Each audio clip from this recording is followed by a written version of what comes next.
So today we'll be making a straight skirt as you are seeing on the screen. So the measurement you will be needing is on the screen. First, I will start by marking my ½ inch as my starting allowance. That ½ inch is what I will be using to attach to the band if I will be adding a band.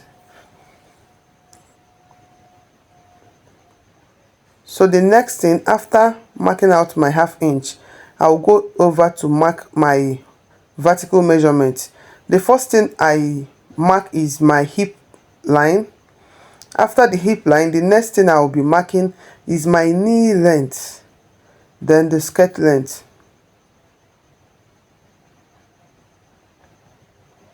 Then I'll go ahead and mark it again because I want to get a straight line. So this skirt that we are making is a miniature skirt because I wanted everything to enter one pattern. So the next thing I will do is to go ahead and add 1 inch for my hemming allowance.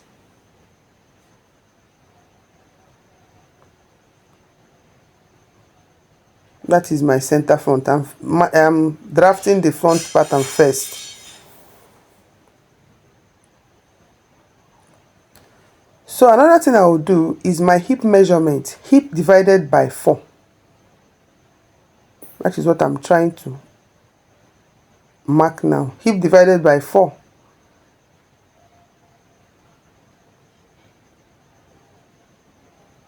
I will still come down and mark my hip divided by 4.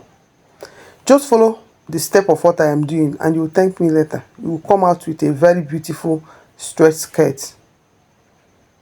So you are connecting a straight line. Now the next thing, we go over to the waistline. That one up there is the waistline. So what you have for your waist divided by 4 plus 1 inch. That 1 inch is what we'll be using as your dart. I've added the 1 inch now. So the next thing we'll do is to get the midpoint from that point you are seeing now. Get the midpoint, fold it into 2, then get your midpoint, mark it. Then come down for the front, come down 3.5 inches. But before then, you know you added 1 inch for your dart. So by the go out 0.5 inch on both sides, then come down by 3.5 inches for the front. Connect everything. Connect the dart legs.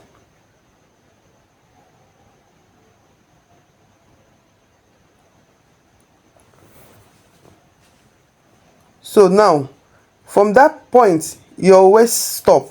You know we did waist divided by 4 plus 1 inch. Then now, connect it to the hip line. You see what I am doing? If you don't have hip curve, no worry. Just use your straight ruler. Now, what I am doing here now, for my knee length, I am going up by 3 inches. You know I told you that this is a miniature. If you are making it for a grown-up person, please go up by 4 inches. Essence of doing this is to make the person walk freely. If you peg it from the knee length, you won't be able to walk with the dress. So now I came in by 1 inch. My pegging, I'm using 1 inch to peg.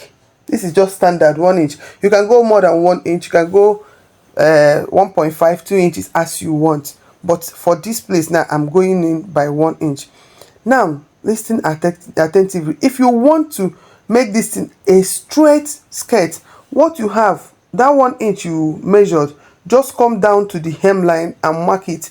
But no, what I want here now, I want it to be free at the down. You notice what I did? I want it to be free at down. I connected it back to the hip measurement I have so that if I am walking, I can be able to walk.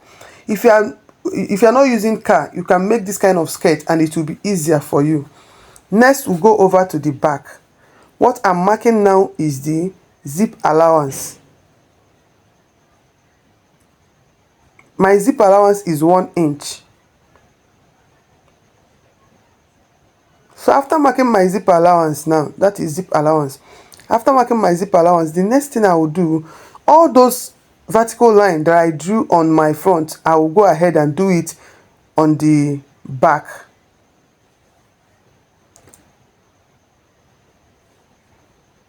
Starting from the hip line, then the knee length, then that is my going up that 3 inches. I marked everything. So I will now connect it with a straight ruler.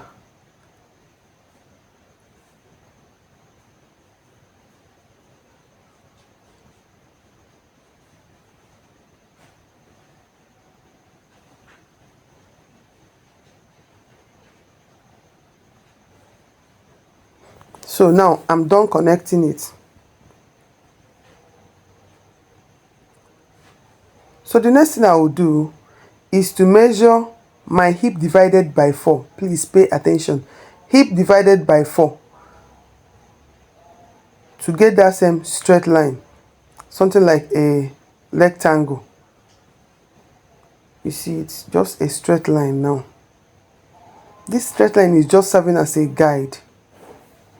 So the next thing I will do, from that up part, I will go in by 0.5 inches. This is to make the back lap very well. At least it will give you that fitting. Then from that point you came in by 0.5, measure what you have as your waist divided by 4 plus 1 inch. Then you see that it has passed the hip line. There is no problem. Connect it that way. By the time you finish sewing your dart, the shape will come back again.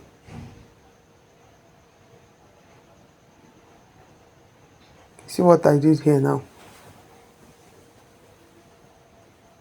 Then connect this one to the hip line with a straight ruler.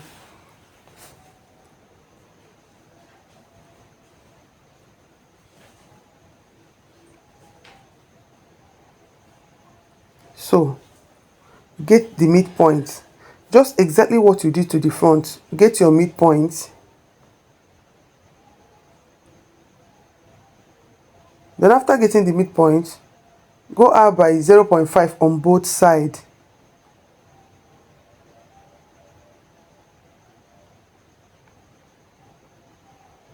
Then for back, come down by 5 inches.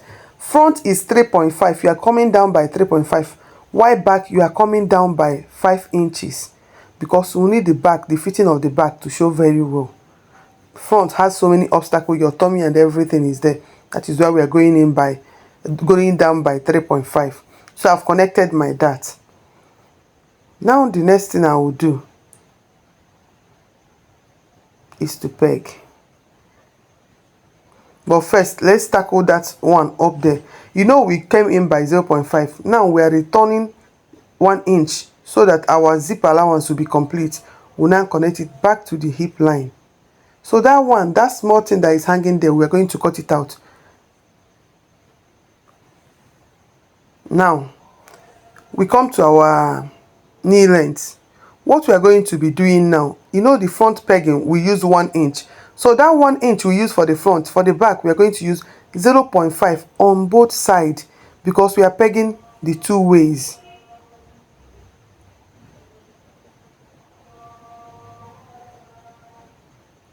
If you follow what if you are not understanding what I'm saying, follow my step, you will understand it.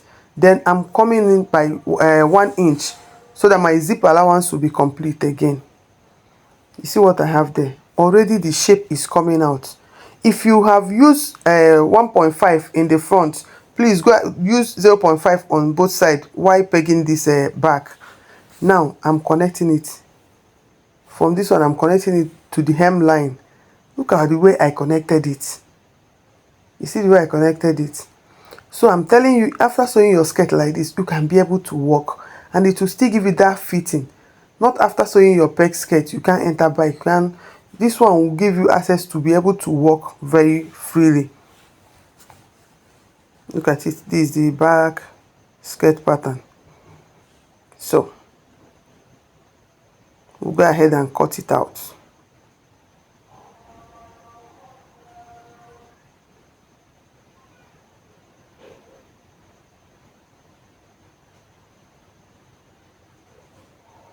So I blended that part because our body is not straight that way, so I blended it to give it that one kind curvy effect. So this is that zip side. Those places that I don't need, I've removed it. So here is our pattern. If you have watched to this point, now there is another thing that I want to do here. If you are notching the back, please notch it, let it look like a triangle, so that when you cut it, it will not confuse you. You see how I notch others, just a straight line. If you have watched to this point, please do well to subscribe to our YouTube channel. Turn on your notification bell to be notified each time we upload a new video. And to our returning subscriber, thank you for always being there for us. Thank you very much.